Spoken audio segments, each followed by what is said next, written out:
to this video, where we'll dive a little bit deeper into the Lunar Modulation Lab via self-modulation and the LFO. To jump to any section of the video, use the time codes on screen. And let's get modulating.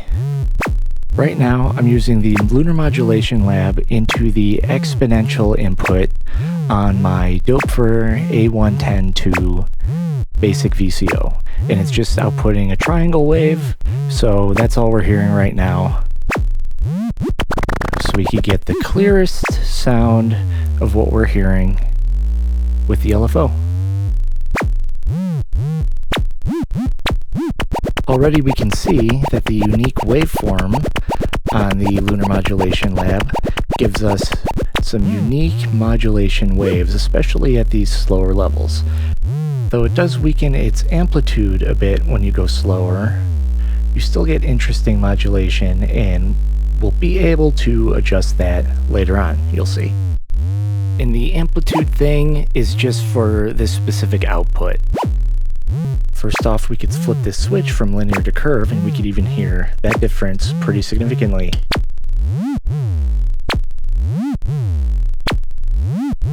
With some self-patching or external patching, we could readily utilize the Lunar Modulation Lab's features.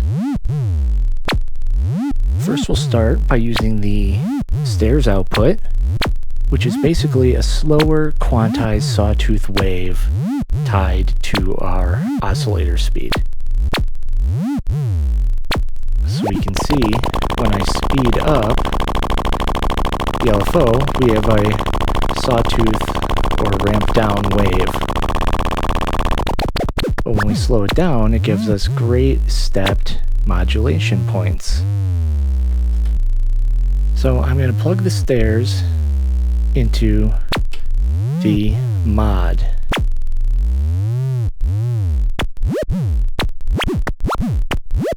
And we can hear how it gives us modulation here.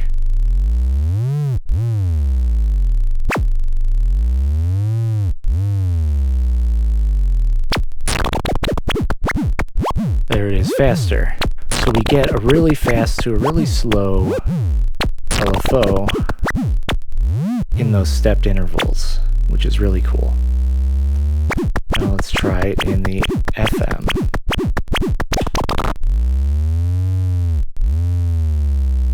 Now with the FM, we can go negative, so it gives us that opposite effect.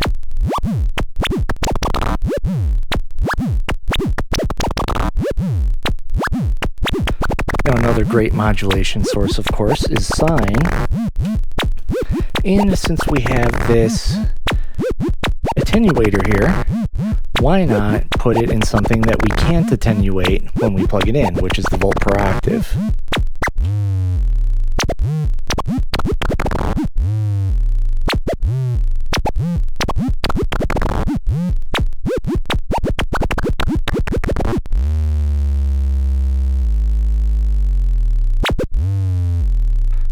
So this kind of evens things out a little bit.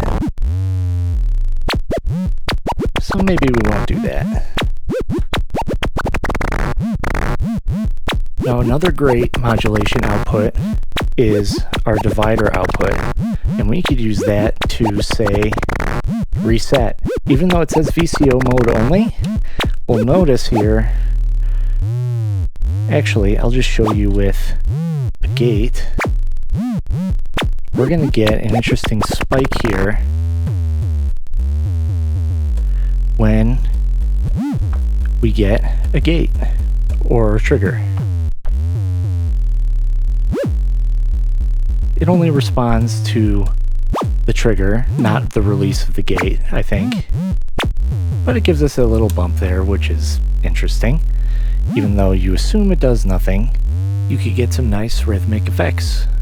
So I'm going to put this output into the sync instead and bring this up, and we can really adjust our sync level. You know what, I'm going to switch back to VCO mode to get us a little bit faster.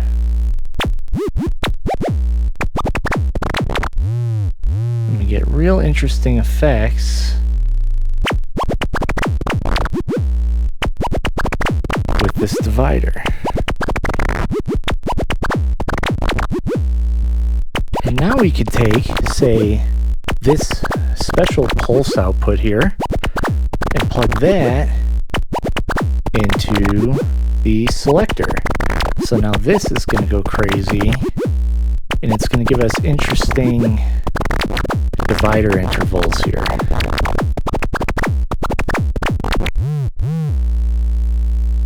Especially if we flip the curve.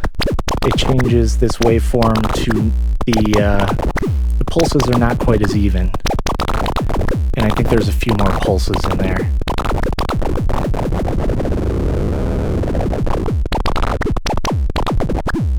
Now what if we patch something that's a little quicker, like the double saw, into the linear input? That might give us a bit more modulation as well.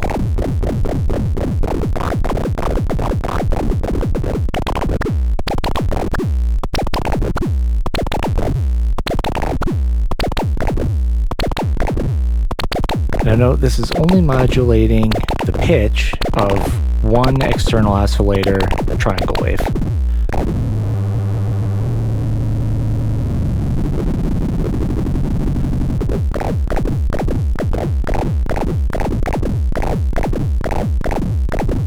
Now we have one more controllable input here, the mod.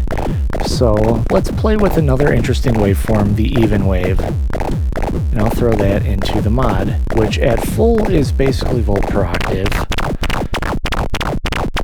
but we can attenuate it. So when we have it slower, we get really interesting waveforms with some spikes in it and slowing down. And if you don't like it slowing down that much, I could just adjust how much the stairs are affecting it, because that's what's really slowing it down.